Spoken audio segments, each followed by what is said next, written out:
Good morning, guys. Kicking off the Road to the Show video series, albeit a little late, but better late than never. What the heck are you doing competing at 55 years old? You are getting too old for this shit. So here's my rationale. Competing in Masters Men's Physique at 55 years old. Just to show to myself that, hey, maybe I still got a little gas in the tank. But no, you know what? I'm not, a lot of people compete for different reasons. I apologize for the bouncing up and down. As you can see, I'm just slapping in the morning cardio. We'll discuss all that stuff as we go on. But the first off is, what's the reason for doing this? What's the why? In all of our coaching programs, it all starts with the why. That's the premise or the blueprint for, what is getting you off the couch and what is structuring your day.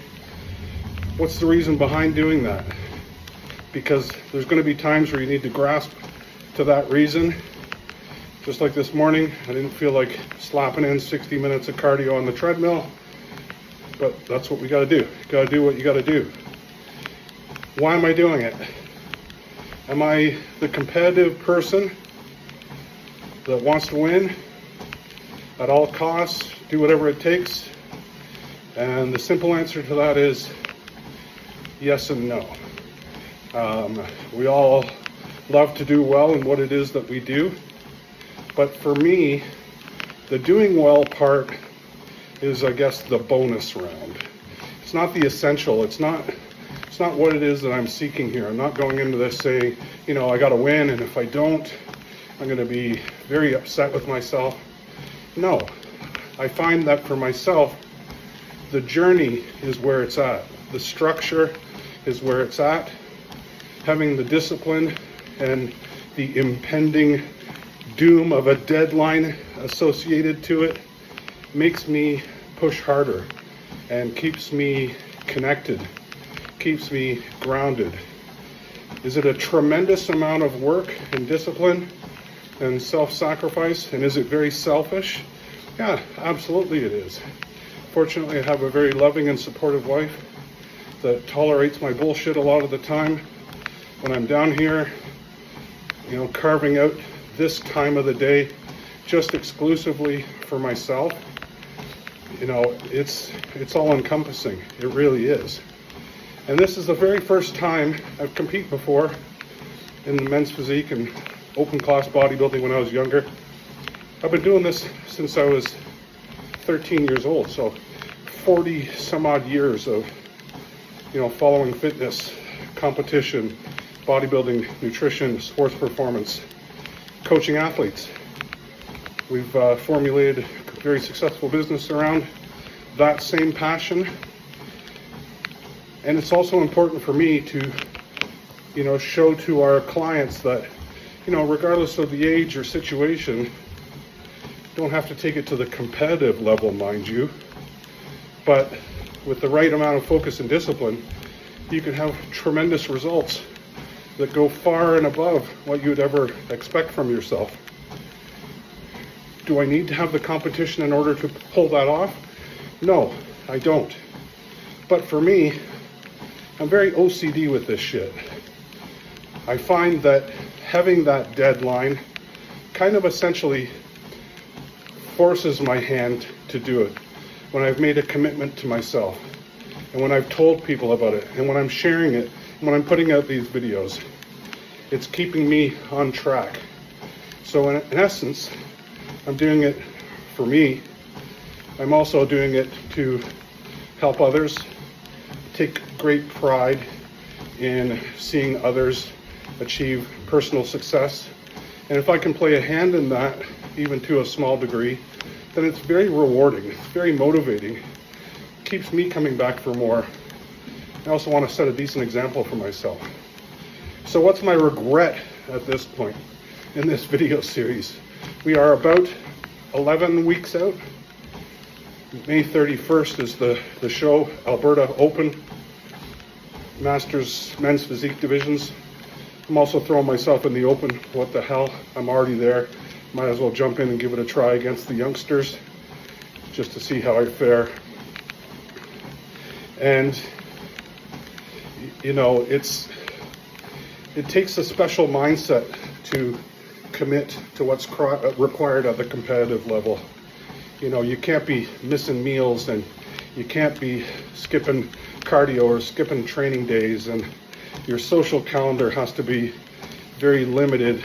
And you know, you're not going out for restaurant meals because you want to know exactly, you know, what's in your food and how many calories, and keeping an eye on macros. And you know, that's not for everybody, and there's no need for you to take it to that extreme level. But I find for myself, I love that. I just eat that shit up. I just, you know, but having said that, I have this all or none personality type. It's either I'm 100% in or 0%. And that's what I need to personally work on and be better about. And the reason being is we had moved across Canada from Ontario to Alberta. And before we left, I was being coached by Dave Palumbo for another Masters men's show in Toronto. He's helped me out a few times before in the past.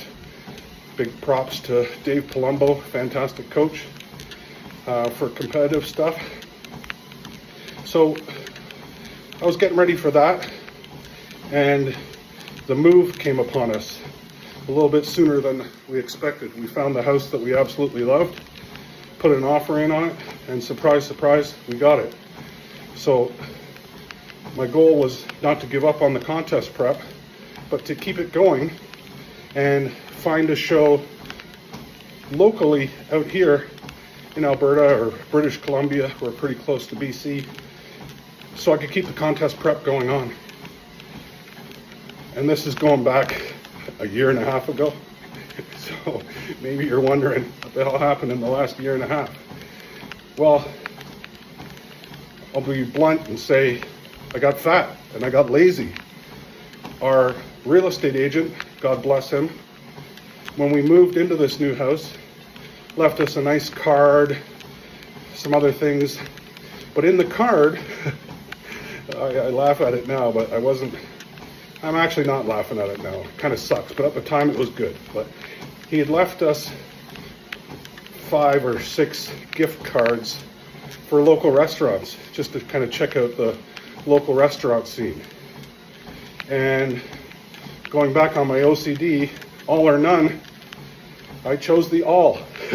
And we checked out all of those restaurants and pretty much all the rest of the restaurants in Lethbridge that we wanted to check out. And I went from being in a fairly close competition state to ballooning up to close to 310 pounds. Now at 6'4", still a lot. My competitive weight is in and around the 230 area. So you can see 310 pounds is roughly 80 pounds from that. Holy shit, right? So after being a blob of a mess and not doing much with social media, mainly out of personal embarrassment, and you don't want to let people see you at your worst. You know, when it comes to like YouTube and social media and shit like that, everybody wants to put their best foot forward, right? So it creates this illusion that, these people on the YouTube videos and Instagram, frig, they look great all year long, and, they're never missing their game and off their game. And, especially for me being, a weight loss coach, it's not a great image for the company when you're fat and out of shape. Don't trust a bald barber. Don't trust a broke accountant, right? Don't trust the fat personal trainer or nutrition person. So, was I embarrassed? Yeah, of course I was. Take a bit of a step back from social media. I probably shouldn't have, though, because that's the version of yourself that, is you, and you want people to see, faults and all. And because a lot of people are dealing with similar issues to maybe what you are, and similar mindsets, and and maybe they've fallen off their game and they typically haven't. And I wish I had taken the photographs and the documentation. I'll put one of them up. When I started this progress picture, I started taking progress pictures. I fell off with that too, because I didn't even like taking pictures of myself. I didn't even want to look at them. I was just too embarrassed. But I knew in the back of my head it's good to capture for shit like this. When you want to show that transformation, you want to have those ugly pictures. Trust me, they will serve you proud at some point. And it's also a good indicator to look back on and think, what the hell was I thinking? Although that strategy hasn't worked so well for me in the past. I've always, from time to time, let it slip, gained a bunch back, thought, holy fuck, I need to reel this shit back in, go back to my OCD self, grind it out like a bastard, like I'm doing now, to fight to get to where you should have been probably all along without letting it go. And the idea is to, when you're in the best shape of your life or close to it, is to not let yourself stray too far from that goal. So if you need to reel it back in again, you can. And it makes life not quite as militant as eating boring ass foods every single day. And if you're following my other series about setting up your diet plan, I suggest you have a little look at that as well, because it's going to talk about, how I eat and how I track the calories and how to determine how many calories you need for your own weight loss program. It's going to be very informative and very helpful for many, and it's going to be your step-by-step guide on how you can do this yourself. So fast forward to deciding to compete. There's a number of things that are different about this time that make it a little bit more special to me. Normally, I would train in a kick-ass commercial gym and, not be afraid to spend an hour or more driving to get there just to use a fantastic facility. In Ontario, there's some amazing ones. Pure Muscle and Fitness, amazing gyms in Barrie, Ontario, unbelievable state-of-the-art gyms, athletic culture. They got a brand new gym, it's a Pure Fitness or something like that, but kick-ass gyms up there. So I'm used to having this, spoiled, lavish gym lifestyle. So, and part of the reason I fell off the wagon here was when we got to Lethbridge, smaller city, has everything you need except a kick-ass gym culture. And that is something that I kind of underestimated how important that was to me. Because it's not like they don't have gyms, and I'm going to do a Lethbridge gym tour where I check out all the gyms and kind of show you. For those people who are thinking of moving out this way, it's a fantastic deal, by the way. The cost of living out here in real estate makes it second to none as far as options go. But the gym options, well, they're kind of shit. I need to have a place where I have decent equipment.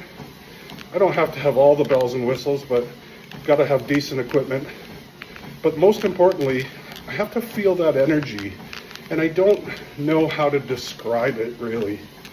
When you walk into a gym, when you're a gym enthusiast like I've been for my entire life, I get that feeling within seconds almost, whether it's going to be a decent gym for me or not, almost as quick as just walking into the place.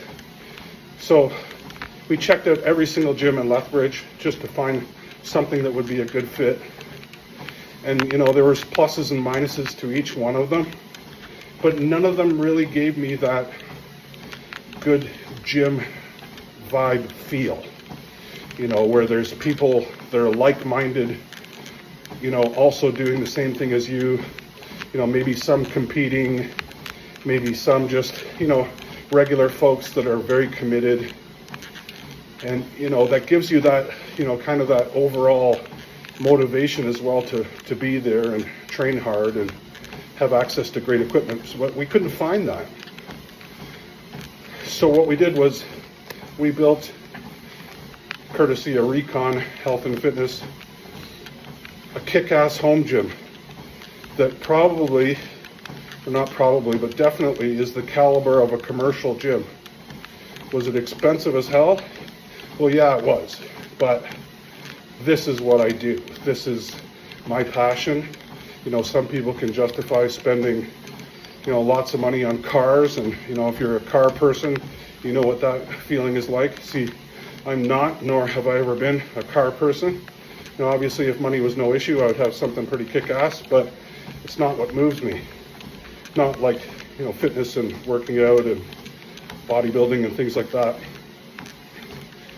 So I wanted to prove to myself by competing, because I'd sworn that working out at home just sucked.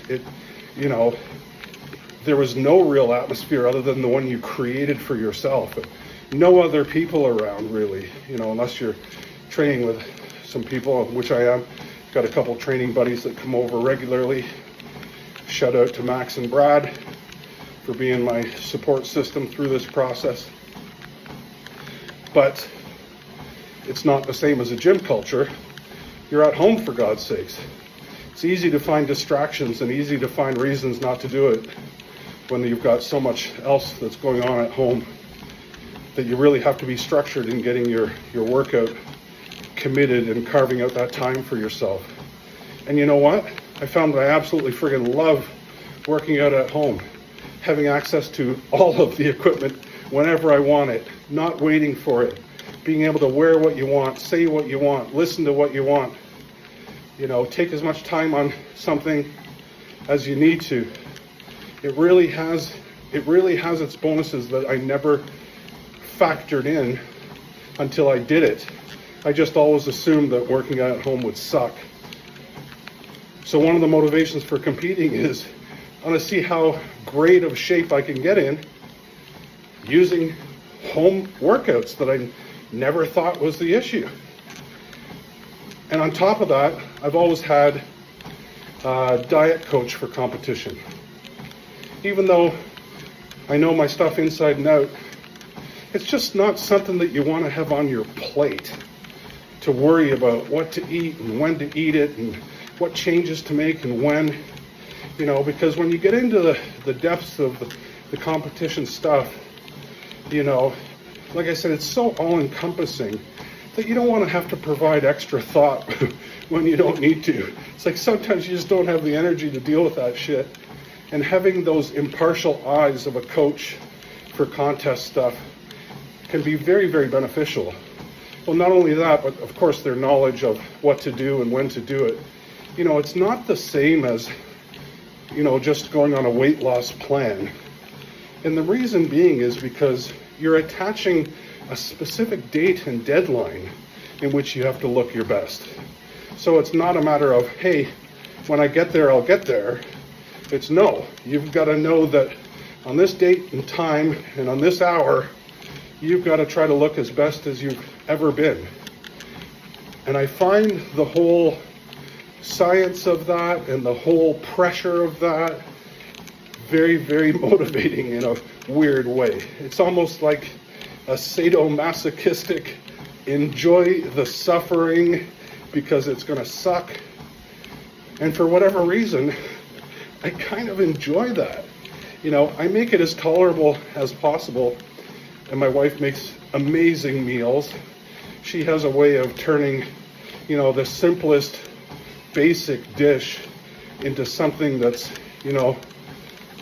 gourmet type quality, restaurant quality, and still fit the needs of my plan. Now, obviously, as the show gets closer, I have to get a little bit more strict with certain things, specifically, my calories and my macros, and make sure I'm hitting my protein goals and things like that. And I'm going to take you through, a typical day in the life of eating on contest prep in this series as well. But with this first one, and I apologize if I'm going off on a long one, but I just wanted to kind of kick it off with, where my head's at, where I've been, what I've been doing, why I haven't been doing too much on social media a lot lately. I certainly have been picking up, especially, hey, YouTube channel is doing quite well. So thanks for your support on that. Appreciate the comments, the subscribes, the likes, the shares, all that good stuff. It kind of, again, it motivates me to continue to motivate others. Most importantly, myself. Let's not kid anybody here. I'm doing this for me. And as you should too. It's not selfish, it's, selfless, I guess they say. When you're the best version of yourself, it tends to spill over into so many other aspects of your life. And you'll find that as well. Just everything else gets a little bit more structured. Your focus gets a little bit more, sharpened in. And, you're carving out that time for yourself to do this. So back to the coaching. This is the first time doing a show where I haven't had a coach. I'm just doing it myself. I've got my wife, trying to point things out to me. And I told her this morning, I said, I'm going to do pictures this coming Sunday. I haven't done them in a while. Been lazy about that, but I'm going to start posting them up here as well. And I wanted to be bitterly honest with me. I said, don't be my wife, be my coach.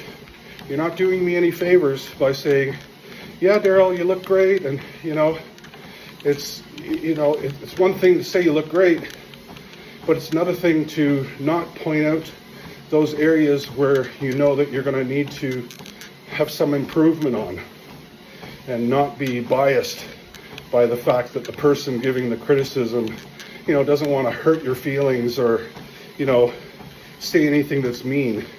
It's like, no, when you're in a contest, you're stepping on stage and basically saying to a bunch of strangers, judges, hey, criticize me, critique me, compare me, value my position against other people. And for me, that's not what it's about, but I understand that that's the critical component of competition. See, it's not my goal to win. It's my goal to get there. My goal to have this as a journey, to enjoy the process, the structure, and the discipline. The winning part is the super bonus round. If I do well, that's obviously great. If I don't do well, in my mind, I've still done well. Frig, this morning I weighed in at 246 pounds. I started at 308, 310, somewhere around there. I wasn't all that diligent about tracking my weight at that point, not as I am now, where I do it daily. But, how much is that? That's over 60 pounds so far. And that's not a huge deal for me. It might sound like a ton, but I've dropped over 100, 125, and now I pay the price, right? Got to suffer it out, get back there again, swear to myself that I won't let it get out of hand afterwards. And I'm going to honestly make more of a solid effort this time after the show to stick within 15 to 20 pounds of that range. Because obviously, when you're in that kind of shape, it's not sustainable. It's not realistic. And it goes back to the postings on social media that you see of people. They're only showing you when they're at their best, when they're posed, when their photos are edited, when the lighting is perfect, And then a lot of people mistakenly think that these people go around looking like that all year long. And, that's not the case at all. It's the fuckery of, camera angles and, taking pictures at the right time when you're in the right shape and utilizing that content over a long period of time. Like if I were to take a bunch of pictures while I'm, contest shape, I could have content available for me for months and months and months, and nobody knows the wiser when I'm 300 pounds and I'm still showing pictures of when I was 235 pounds or something like that. So don't be fooled by that bullshit. Don't be comparing yourself to others. Compare you to you, and just aim to be the better version of yourself in comparison to where you once were. And that's what I'm looking for. Can I do better than I did last time? Can I make improvements so I'm proud of me? I'm happy with the effort that I put in. And I can look back and say, you know what? You gave it all you had. Is there still room to make improvements? Yeah, there typically always is. Never rest on your laurels and think that there's not more that you can do, because you know damn well that there's likely more that you can do. It's just a matter of how much are you willing to do? How much are you willing to sacrifice? So I said this time, I'm going to step it up a notch. I took out weekly cheat meals, which I used to have. I like to call them reward meals because cheating is just such a bad term. Reward means you've earned it. Taken those out completely. Not that I haven't earned it, but I just think that negatively impacts my physique to the point where it doesn't allow me to make consistent enough progress so I can come into shape sooner and earlier, rather than getting flustered about whether you're going to make that deadline or not, and thinking back to the fact that you had burgers and fries once a week or whatever the case may be. That shit crosses your mind. How can it not, right? So I didn't want to have any of that regret. I utilize cheat meals when they're necessary, when you need them. If you're coming in ahead of schedule, and you can spare those calories for a short period of time, just for a mental break, reset the metabolism a little bit with the extra calories, not as a matter of ordinary practice in which you say, oh yeah, well, it's Saturday or whatever, it's my cheat meal day. It's like, do I need it? Do I want it? What purpose is it going to serve? So that's all the stuff that kind of goes into, the competitive aspect of things. So right now we're down about 60. I'm doing roughly, I measure the cardio. We'll get into a little bit more of that later, but I measure the cardio by steps of my activity. And I'm actually going to do a whole video on why to use steps versus timed amounts of cardio. For many, many, many years, almost everybody in fitness and bodybuilding competition just used time and intensity as their cardio gauge to how much activity to do above and beyond, regular weight training. It was okay, you're going to start with doing 30 minutes on the bike or the treadmill, and it was all just by time. And if you hit a plateau, it was okay, you're going to bump that 30 up to 45, or bump that 45 minutes up to 60 minutes. It was just all timed cardio. And what that doesn't take into account is what the hell you're doing with the rest of your day when you're not doing that cardio. Like, what if I was told by my coach to do 30 minutes of cardio, and 30 minutes of cardio was the only activity that I got in for that day, and I spent the rest of the day sitting on my ass watching Netflix. But in my mind, coach said to do 30 minutes of cardio. I got 30 minutes of cardio, so therefore I'm good. No, it doesn't work like that. When you do it by steps, you have to be mindful that you're getting off your ass and hitting that target goal above and beyond. Yeah, the cardio itself forms part of those steps, and I started at, I think, 9,000 steps a day. So I've got the Apple Watch, and I downloaded an app that shows me my daily step count, and I keep an eye on it. So I'll go in and do my cardio, and for every 10,000, every 10 minutes is 1,000 steps, roughly, on the average. So walking on the treadmill for 60 minutes is going to give me 6,000 steps. So right now I'm doing a 60-minute session, 6,000 steps. But I could have just sat on the couch afterwards, and all I would have for the day are those 6,000 steps, a few more in between here and there, but not many, versus where I am now, where I've bumped the step count up to 13,000. So the 60 minutes of cardio is good for 6,000. I still have 7,000 steps to go on top of that, which will come throughout the day, you know, piece by piece. But getting towards the end of the day, I have a look at it and think, well, how many do I have left to get? And then I'll go back and do the treadmill again for the second time if need be, if I didn't get enough steps in for the entire day. Exercise ring closed. You heard that? So it's still not closed yet, buddy. We are at 57 minutes here on the tread. Got a few more to go. But if I wanted to do 60, I wanted to do 70, if I could only get in 30, didn't really matter. As long as at the end of the day, I've got my total step count in, which shows how active I've been throughout the day, and not just for one period of time while I was doing the cardio. You know, there's studies that have proven that total step count is a much better way, and walking is the most sustainable way to do that. You don't need to bust your balls doing high intensity, crazy ass cardio, because it's going to affect your weight training performance. And weight training is much more of an effective weight loss tool than cardio is, because you're stimulating metabolically active muscle tissue, which burns calories all day long.